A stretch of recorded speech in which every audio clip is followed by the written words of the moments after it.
Are you tired of counting calories and feeling frustrated with your weight? You're not alone. A staggering 95% of people who lose weight by dieting regain it within 5 years. That's right, most diets fail.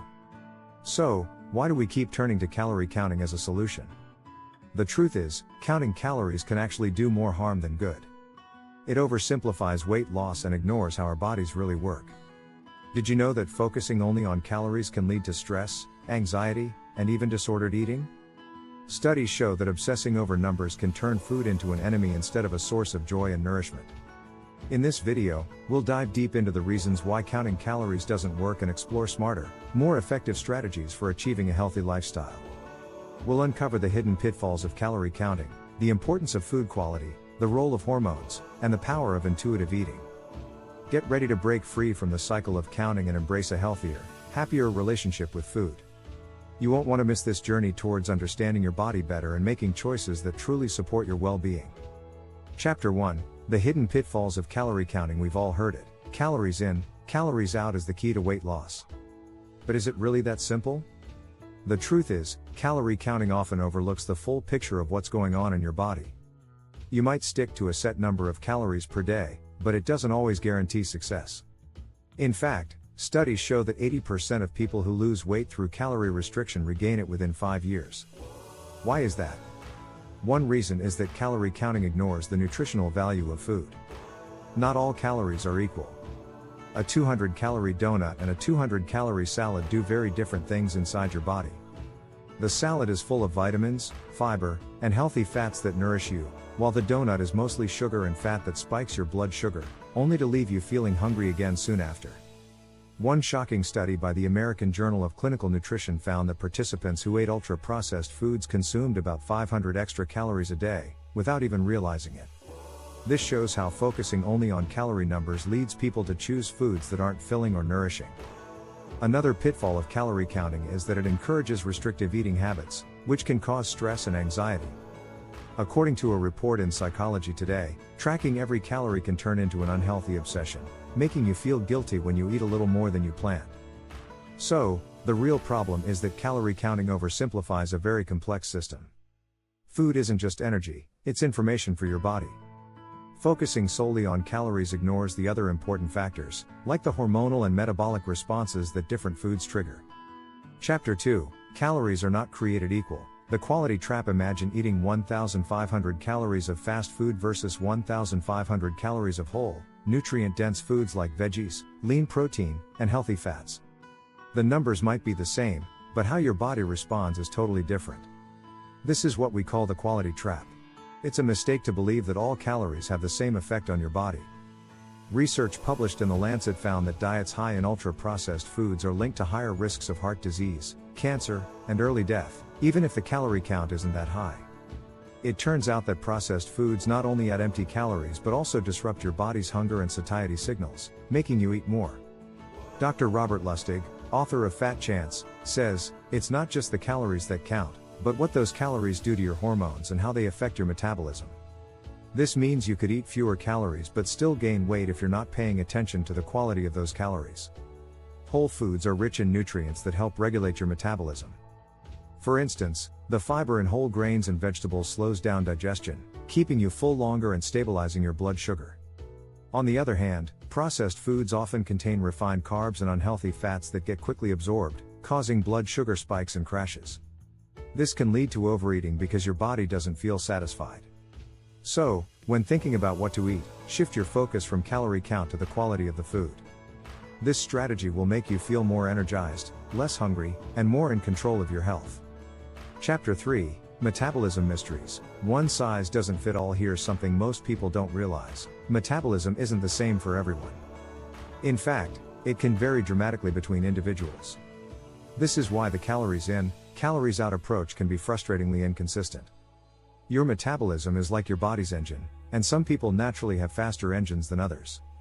Did you know that age, muscle mass, and even your genetics affect how quickly your body burns calories? As you age, your metabolism tends to slow down. Research shows that after the age of 30, your metabolic rate drops by about 2% per decade. If you're only counting calories without accounting for this, you might wonder why you're not losing weight like you used to. Here's another interesting fact. Muscle burns more calories than fat. This means that two people who weigh the same but have different muscle to fat ratios will burn calories at different rates, even if they eat the same amount of food. Another key player is your thyroid, a gland that regulates metabolism. According to the American Thyroid Association, around 12% of people in the US will develop a thyroid disorder at some point, which can significantly impact their metabolic rate. Stress also plays a big role. When you're stressed, your body releases cortisol, a hormone that can slow down your metabolism and cause your body to store fat, especially around your belly. This is why stress management is just as important as diet and exercise when it comes to maintaining a healthy metabolism. To make matters even more complicated, your metabolism can adapt. If you restrict calories for too long, your body will actually slow down your metabolism to conserve energy. This is known as metabolic adaptation, and it explains why many people hit a weight loss plateau after a few months of dieting. So, the key to long-term success isn't just cutting calories, it's understanding and working with your metabolism. Focus on building lean muscle through strength training, eating enough protein to support muscle growth, and managing stress to keep your hormones in balance. All of these factors will help you burn calories more efficiently and maintain a healthy weight without the need to obsess over numbers. If you're enjoying this content, don't forget to subscribe for more insights on healthy living and wellness.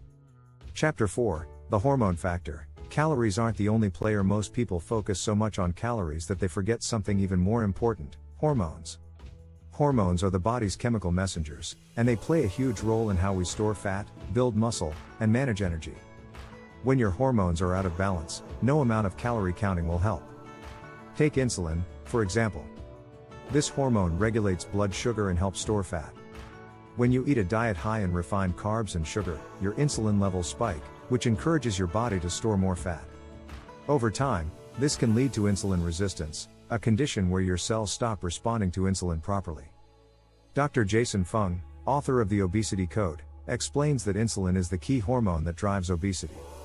Even if you're eating the same number of calories, high insulin levels can make it nearly impossible to lose weight. Cortisol, also known as the stress hormone, is another factor. High cortisol levels caused by chronic stress can lead to fat storage, particularly around the belly. A study published in Obesity Research and Clinical Practice showed that people with high cortisol levels tend to store more fat in the abdominal area, increasing the risk for heart disease and diabetes. Leptin and ghrelin are two more key hormones that control hunger. Leptin tells your brain when you're full, while ghrelin makes you feel hungry. When you diet or cut calories too much, ghrelin levels rise, making you feel hungrier, and leptin levels drop, which means your brain isn't getting the signal to stop eating. The solution isn't cutting more calories, but focusing on balancing these hormones through food choices and lifestyle changes. Eating more fiber, protein, and healthy fats helps regulate insulin. Reducing stress through activities like yoga, meditation, or even a walk outside can lower cortisol. Getting enough sleep, 7 to 9 hours a night, helps keep leptin and ghrelin in check, so you won't feel constantly hungry or crave unhealthy foods.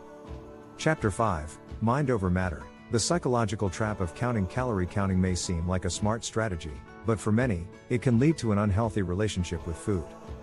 When you become obsessed with numbers, you start to see food as just calories rather than nourishment. This can cause stress, guilt, and even lead to disordered eating patterns. A 2017 study from the International Journal of Eating Disorders found that people who obsessively count calories are more likely to develop anxiety and depression. Constantly worrying about every bite can make eating feel like a chore rather than something enjoyable. It's also easy to fall into the all or nothing mindset. If you go over your calorie limit one day, you might feel like you've failed, leading to overeating or giving up altogether. Instead of focusing on rigid calorie goals, it's better to develop a flexible mindset. This allows you to enjoy occasional treats without feeling guilty or derailing your progress. One effective strategy is mindful eating. This practice involves paying attention to your hunger and fullness cues, eating slowly, and savoring each bite. A study in Appetite found that people who practiced mindful eating consumed fewer calories and felt more satisfied after meals. It helps you connect with your body and its true needs rather than relying on external numbers. Another way to improve your relationship with food is to focus on the positives, like the nutrients and energy food provides. Shift your mindset from restriction to nourishment. Choose foods that make you feel good and give you energy, rather than fixating on what you can't eat. Finally, stop trying to be perfect. No one eats perfectly all the time, and that's okay. Aim for balance and consistency, not perfection. Over time, you'll find that eating for health and enjoyment becomes second nature, without the need to obsess over every calorie.